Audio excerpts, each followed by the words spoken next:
आपण इथे अँगल 360 अधिक 240 360 अधिक 240 इथे आपण ज्यातून वजा केले 360 240 आले किंवा 600 ला आपण 360 ने भाग दिला.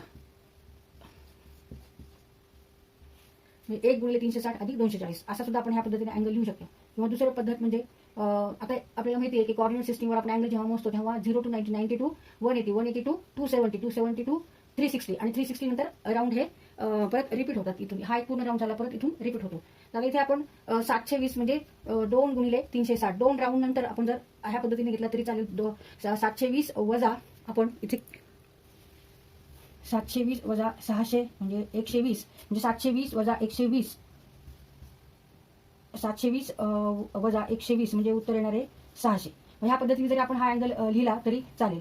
ह्या पद्धतीने जरी 720 वजा 120 ह्या पद्धतीने अँगल जरी लिहिला तरी चालतो. पण आपल्याला जे सोपं वाटेल ते आपण एकाच पद्धतीने गणित सोडवायचे. इथे आपण आता 360 अधिक 240 घेणार आहोत. Cos 360 degree plus 240 degree addition of this equal to 600 degree. आता इथे आपल्याला 360 घ्यायची गरज नाही कारण 360 नंतर परत राऊंड हा रिपीट होतो कोऑर्डिनेट सिस्टीमवर. इथून इतकं 360 येतं आणि 360 नंतर परत हा 240 जर आपल्याला अँगल दाखवायचा असेल तर 90 इथे 180 आणि 180 च्या पुढे 60 म्हणजे तो अँगल इथे येणार आहे. असा तो अँगल येणार आहे. म्हणजे हा एवढा पूर्ण अँगल 600 डिग्रीचा आहे. आणि सेकंड राऊंड नंतर आपण एवढाच अँगल घेणार आहोत. एवढा हा जेवढा आहे हा आहे 240चा.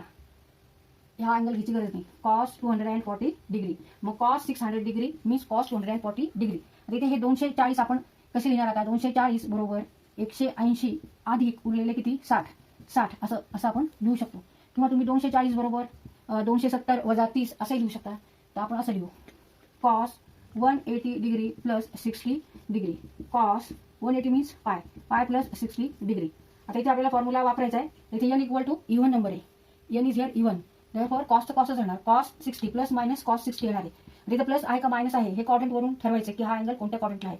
तर कॉस पाय प्लस 60 म्हणजे हा अँगल येतो थर्ड क्वाड्रंटला. आणि थर्ड क्वाड्रंटला एक्स ऍक्सिसवर सगळे नंबर कसे आहेत तर निगेटिव्ह आहेत म्हणून आपण इथे निगेटिव्ह घ्यायचं आहे. इथे सगळे number negative. Why because cos means what x coordinate.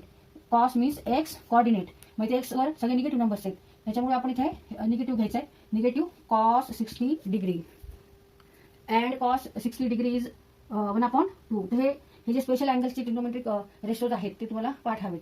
म्हणजे cos 0 cos 30 cos 45 cos 60 cos 90 cos 180 cos 270 cos 360 हे ह्याचे आपल्याला पाठ हवेत. आता cos 60 is 1/2. therefore cos 600 degree is also negative 1/2.